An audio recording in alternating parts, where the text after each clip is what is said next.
so long to present this magical journey for you. I hope you are still with me. I hope you are following. Are you with me, Mexico? Yes. Are you following the story?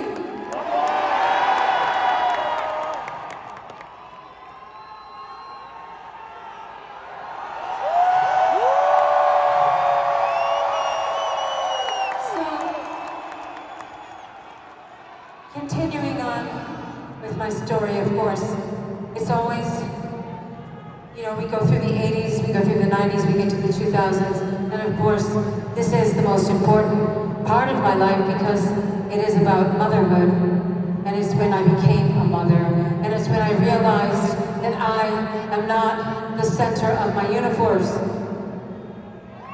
However, I have had many mother figures in my life, important ones. And so I come back to the subject of Frida Kahlo.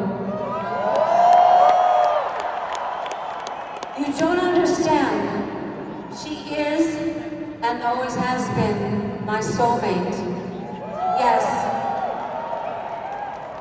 I know the story of her life, of her suffering, and the way she survived her suffering through her art. And remember the story I told earlier, the man who brought me the postcard? I kept that postcard. I went through years living in Manhattan on my own with nothing. And unfortunately, she was always on the wall of my very small bedroom. Pinned to the wall, I stared at her every night, praying to her for strength, because I had no mother to call. So Frida was my mother. I will be so bold to say that I am the daughter that Frida did not have, and she is my mother. One day in the summertime, I was walking to a dance class, and the door was closed to the dance class, and I couldn't get in, and a man was standing there, and he said, "Oh, do you want to use my phone?" I said, "Sure, yeah." I went to his house across the street, and as soon as the door shut behind me, I knew I made a mistake. He put a knife in the back of my neck, and he pushed me up the stairs to the roof of the building. And he raped me. And then he threatened to throw me off the top of the roof. And I never once stopped thinking of Frida. And then he ran away. Somehow I survived. Somehow I found my way home. I went into my apartment. I curled up on my bed.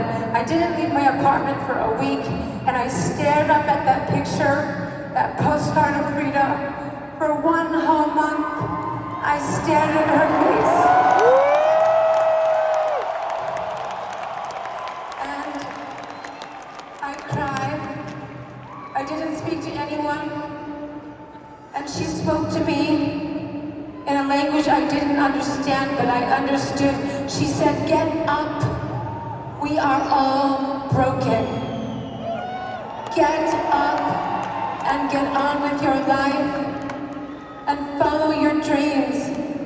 And so I did. And so I thank you, Frida.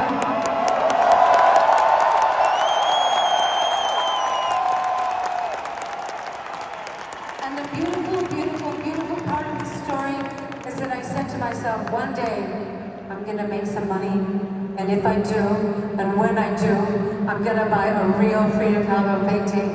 And I did. Now, maybe this means nothing to you, but it's part of my life, and I'm reading from my journal, and I'm telling you the stories of my life, and it's not just about music, it's about art and creativity and believing in yourselves and rising above your suffering and knowing that you can make it. You can survive. You can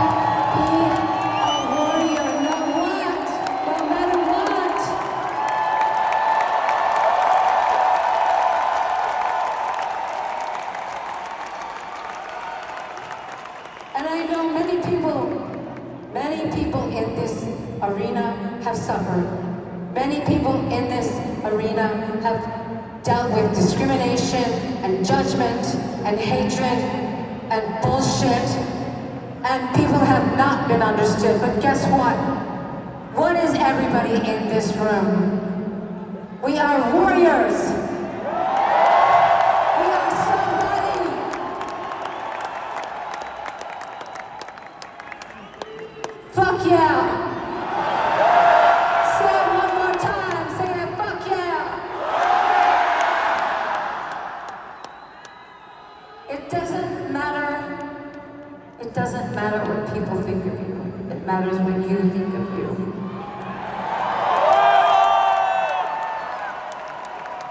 Do not rely on other people's judgment and approval for your happiness. The strongest people in the world are the people who believe in themselves no matter what. So please, Mexico, all of my fans, everyone who has stood by me